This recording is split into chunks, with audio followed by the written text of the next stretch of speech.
The Basilica di San Martin de Tours. The Augustinian missionaries started construction in 1575, but it was destroyed when Taal volcano erupted in 1754. Today, the only ruins of the walls of the original church is left standing. It took a century for the church to achieve its present form. This church was then damaged by 1852 Taal volcano eruption, and in 1849 it was destroyed again by an earthquake.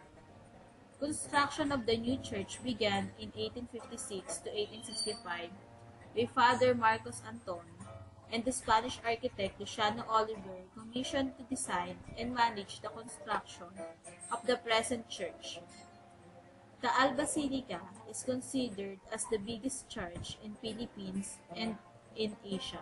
The feast of day of Saint Martin de Tours is every November 11.